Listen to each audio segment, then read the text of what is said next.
bu ñu dégloo sa naataango tey jii nii président Sall ay points ci wàllu économie attiré na ko li nga xam ne mooy sympathie ñi doon critiquer ndax dañoo gis ne tey jii mi ngi def tey tam à quoi ça sert tamit ngeen di critiquer rek bu fekkee tamit ki ngeen di critiquer mi def loo xam ne ñu ngi ci teg seen bët. waaw li may wax mooy Sénégal dafa am histoire économique gis nga Mamadou Dia moo jëkk a def plan quadriennal 1960 64 57 la commencé sax juste après le gouvernement juste après la loi cadre en 57 la ko jëkk a commencé Mamadou Dia Abdou Karim Gueye Cheikh Hamidou Kane c'était le père Lebré qui avait mis en place ce plan. ñu ñëw ba 63 ñu tëj Mamadou Dia prison. Mamadou Dia créé lu ñuy wax OCA l'office de coopération agricole ak la banque sénégalaise de développement la Dia créé woon pour pousser les coopératives ñu def ko prison Senghor ñëw créé une doublure Senghor créé l'ONCAD créé la BSDE ONCAD boobu moo sonaloon économie sénégalaise parce que ONCAD c'était le mastodonte de l'économie moo doon def lépp moo yoroon agriculture di importer bi def lépp les bailleurs de fonds bi Sénégal commencé am ay déficit les bailleurs de fonds sénégalais yi le gouvernement de Senghor dañu dem tàllal seen loxo les bailleurs de fonds lu ñu leen njëkk a wax mooy supprimer l'ONCAD parce que l'ONCAD moo tax ngeen sonn parce que bi ñu defee l'audit de l'ONCAD on a vu que ONCAD mu ngi solo woon 1500 personnes alors qu'il y avait 5000 l'ONCAD avait fait des déficits de 112 milliards parce qu'il y avait des pesées fantaisistes des faux bons et tout ça les détournements quoi ñu ne leen éliminer l'ONCAD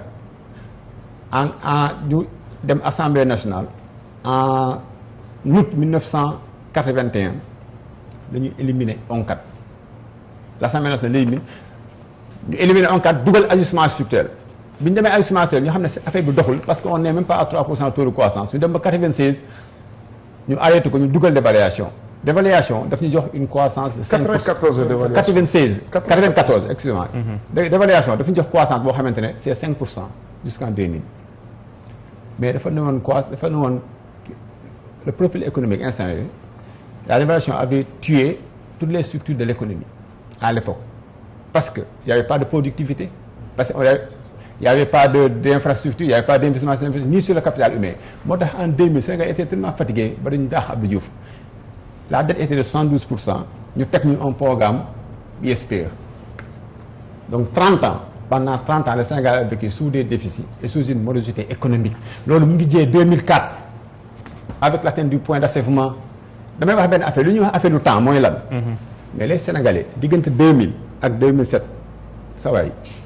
les Sénégalais on souffle dañu doon souffler Sénégal dañu wax dëkk bi dafa neexoon instant yooyu on le dit mais dafa am lu tax damay joxe 7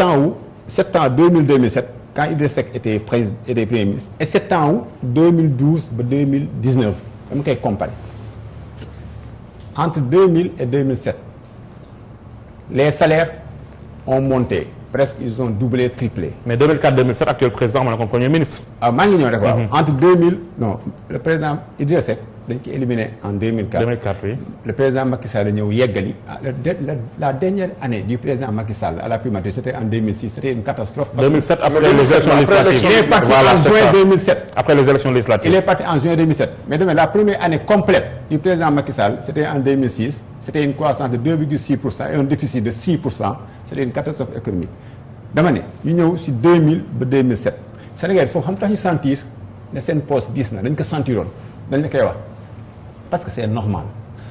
au moment où la masse salariale monte partout au moment où les entreprises sont taxées ñu ngi leen taxé à 25% d'impôt sur le revenu au même ci moment boobu le endettement bi doon wàcc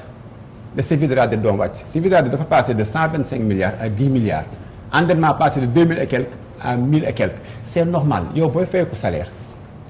sa salaire di yokk sa bor yi di wàññeeku mais da ngay féex qu'est-ce qui se passe entre 2013 ba 2019 mooy lan mooy tout monte l'endettement monte 34 jusqu'à 62% le service de la dette monte 300 ba 800 et quelques milliards ba pare aussi il y a ce qu'on appelle la masse salariale monte loolu foofu il faut mu am croisement pour nit ñi mën a sentir xaalis seen poche mais croisement amul fii tout le monde vous savez pourquoi tout le monde parce que c'est soutenu par li ñuy wax investissement public année bi on est à 1400 et quelques milliards d'investissement public Sénégal c'est clair Sénégal li ñuy wax investissement public moo yor croissance du Sénégal alors que investissement public dafa war a am ce qu'on appelle ça doit être conjoncturel mais il ne doit pas avoir un aspect structurel dans une économie du moom moo war a yor économie di ko pousser. du man maa ko wax nag c'est le premier ministre qui l'a dit lors de l'inauguration de la zone la zone industrielle de Ndiass. moom moo ko wax moo ne.